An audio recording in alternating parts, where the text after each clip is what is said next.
And for more on this, let's cross live to Colonel Rohit Dev, founder and managing director of Revel Energy Consulting Company. Mr. Dev, thank you so much for joining us.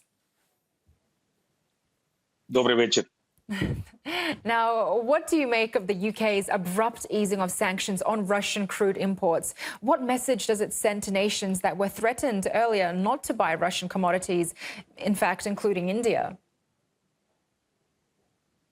If I recall, it was just about a few months ago on your channel, I had said that much before this winters and 100% before 1st of July, the EU and the UK will have to rethink their energy supply chains.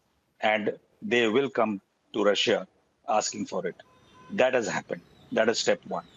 Step two is a little bit of geopolitical arrogance, which comes with what has happened and transpired between the West and Russia for the last few years. And this also will wean away because the cost of the jet fuel or any other commodity, which either the UK or the EU, both in particular, want to take from Russia, will come always at a higher price point because that's the nature of the beast in business. And if they have to offset that, they will have to go through sources like China and India in particular, and they have been doing that through the Indian companies over the last the sort of series of sanctions which was imposed on Russia. The companies which are in question in India are only two today. One is Naira. Naira comes from a perspective only because 49% plus of investment stakeholding is through Rosenfeld. Otherwise, Reliance is out of that. The Indian OMCs, the oil major companies, are also importing Russian crude. Naira is importing, and so is Reliance. And the only thing is that if they want to sanction one, the mechanisms can change. So Naira can give to the OMCs, or they can give it to other private player. And the same thing can be then pumped back into Europe at a little higher delta.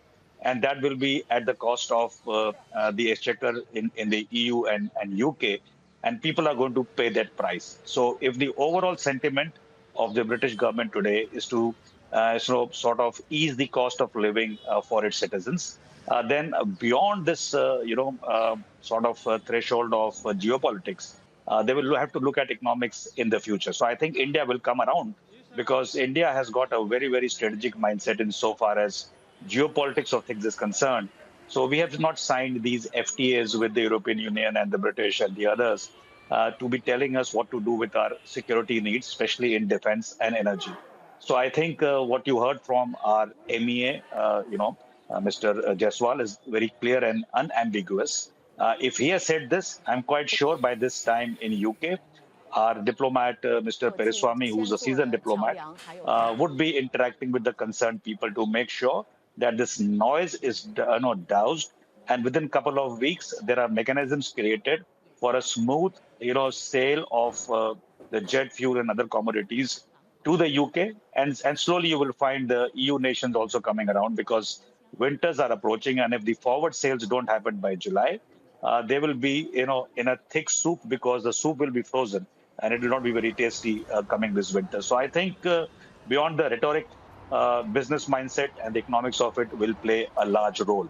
Now, coming to the apprehension of this, sort of sanctioning companies, sanctioning banks and financial institutions, the European Union and UK also tend to lose in business of insurance, in business of any other transaction of financial nature happening because they have a lot of lending agencies. They have the insurers there.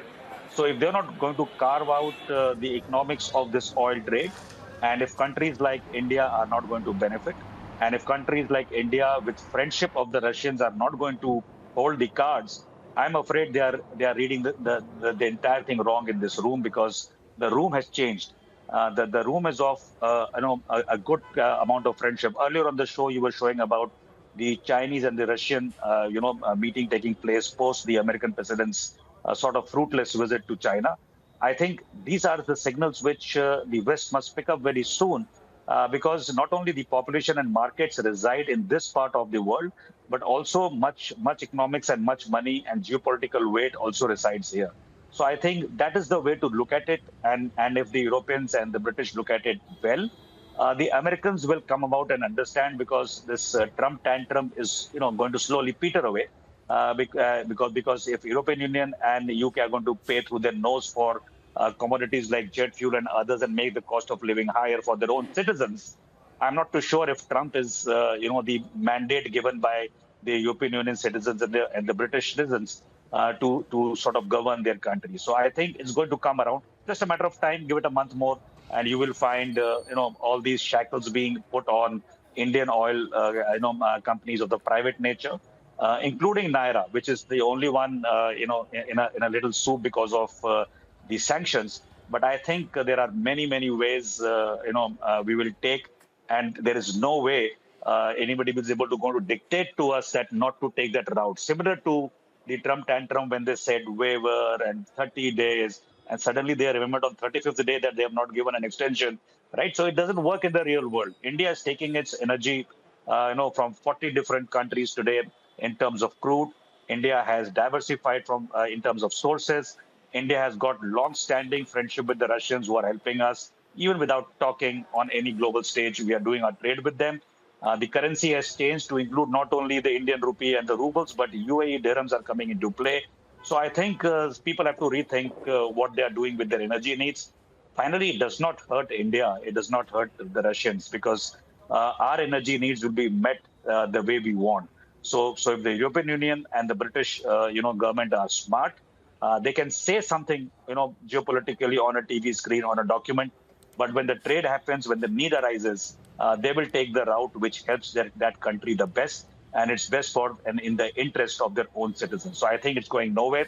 Give it a month and a half, you will find a lot of, waivers to these sanctions and a lot of clauses, and reading between thin line will happen. And the Russians will sell oil whichever way they want. And it will be also the Indians gaining in the bargain. Leave it or lump it is the only choice which most of the other world has, which doesn't have this commodity currently. Well, we'll definitely have to see how all of this develops. Thank you so much for the information. Colonel Rohit Dev, Managing Director and founder of Revell Energy Consulting Company.